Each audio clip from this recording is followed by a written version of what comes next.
రేయ్ ఏం చేస్తున్నావు లోపల? లెక్కలు రాస్తున్నాను. లెక్కలంటే రోజు నువ్వుతో చేసేదే.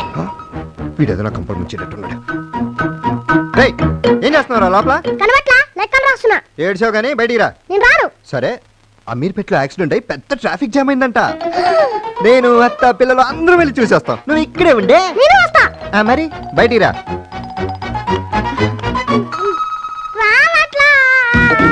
సరిగ్గా తీరా బీసిపోయింది.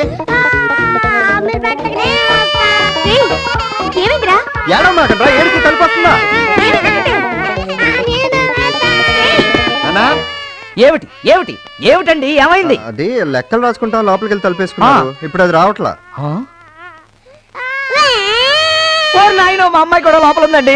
అయినా తలుపులు వేసుకుని లెక్కలు చేయటం ఏంటండి? లెక్కలు చేసుకున్నామని వాళ్ళ రూమ్ లోకి వెళ్ళి తలుపులు వేసుకున్నారు. వాళ్ళని చూసి వీళ్ళు కూడా వాళ్ళ రూమ్ లోకి వెళ్ళి తలుపులు వేసుకున్నారు. మీరేంటండి బాబు, చైల్డ్ సైకాలజీ ప్రకారం పెద్దవాళ్ళు ఏం చేస్తే పిల్లలు అలాగే చేస్తారు. ఆ చేసే లెక్కలేదు ఆరు బయట లాన్ లో హాయిగా చేసుకోవచ్చుగా. సార్ ఇటువంటి మీరు అసలు మీరు చేసింది చాలా పెద్ద నేరం. నేరమా? ఎస్. పిల్లలు అడిగిన ప్రశ్నలకు అబద్ధాలు చెప్తే చైల్డ్ సైకాలజీ ప్రకారం వాళ్ళు చెడిపోతారు. ఈ విషయంలో నిజం చెప్తే ఇంకా చెడిపోతారు. కానీ ముందు తలుపు ఎలా తీయాలో చూడండి. ఏమిటి ఏమిటి ఏమిటి కాలనీలో న్యూసెన్స్? వీళ్ళ అబ్బాయి మా అమ్మాయి లెక్కలు చేసుకోవడానికి లోపలికి వెళ్ళి తలుపేసుకున్నారు. ఇప్పుడు అది రావడం లేదు. లెక్కలు చేసుకోవడానికి తలుపులు వేసుకోవడం ఏమిటి? సార్ అది ఏం లేదు. నేను చెప్తాను.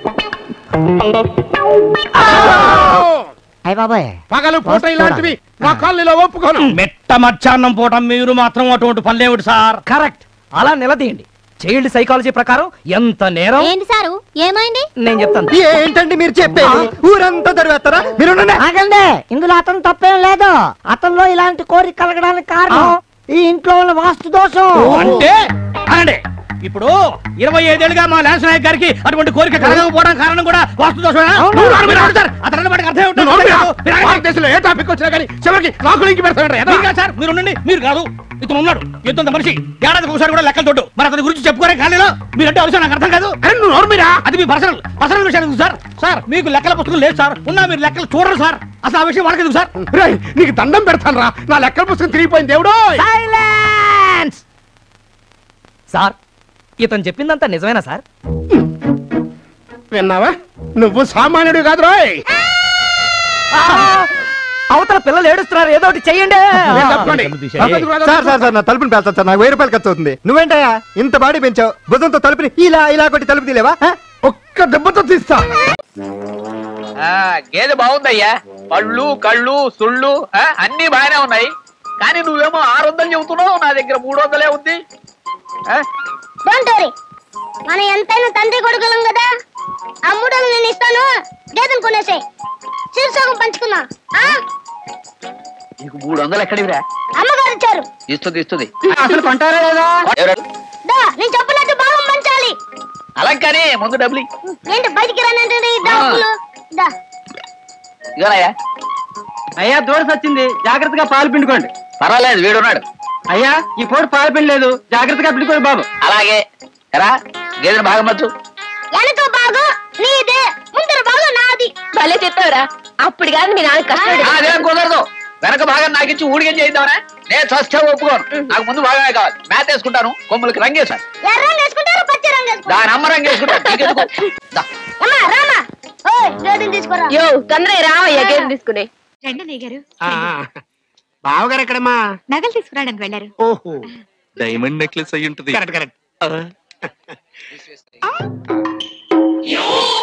నువ్వు కనపడ్డప్పుడల్లా నేను ఎరిపోవడం చేశాను కదా. ఇప్పుడు నేను అడిగిస్తాను చూడు. విలేజ్ స్ట్రోక్ కళ్ళ నీళ్ళు కావాలి. బాబు పెద్ద చిన్న గౌరవం ఉండాలి. అతిథి దేవో భవ అన్నారు. లేగో పెద్దవాళ్ళు కూర్చుంటారు. కూర్చున్నానుగా నేను. ఓ ముసలోళ్ళ కూర్చో అయితే.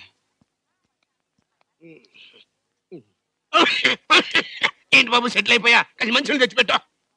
నువ్వే ఏంటి మా కబుర్లు?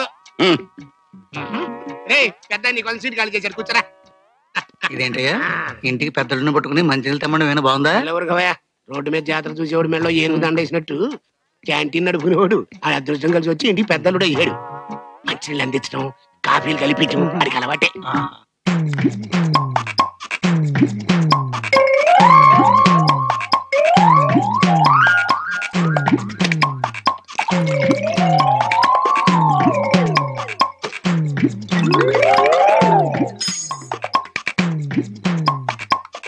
బాబాయ్ గారు స్వయంగా కలిపాను ఆరెంజ్ జ్యూస్ తీసుకోండి.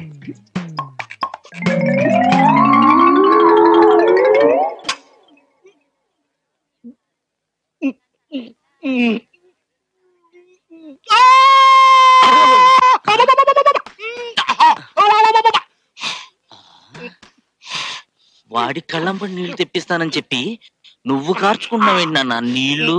ఆనంద బాష్పాలన్నా నాకు స్ట్రోక్ ఇచ్చా కదా, ఇప్పుడు ఆడికి ఇంకో స్ట్రోక్ ఇస్తాను. కళ్ళం నీళ్ళు కాదు, బ్లడ్ రావాలి. అప్పుడు కృష్ణార్జునుల రథం ఎలా పెడుతోందయ్యా అంటే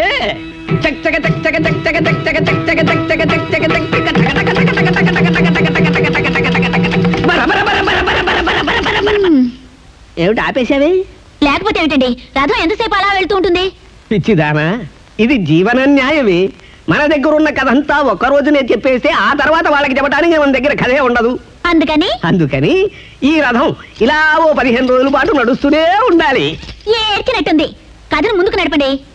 అలాగే మహాభక్త జనులారా, అప్పుడు అలా రథంలో పెడుతున్న కృష్ణార్జునులకి దూరంగా ఉన్న కోటలో నుంచి ఓ ఆర్తనాదం వినిపించింది. అప్పుడు అర్జునుడు కృష్ణుడితో ఇలా అన్నాడు, ఏమని? బాబా, ఎవర్రా ఏటున్నది కోటలో, ఏమిటా ఉపద్రవము వజూపు.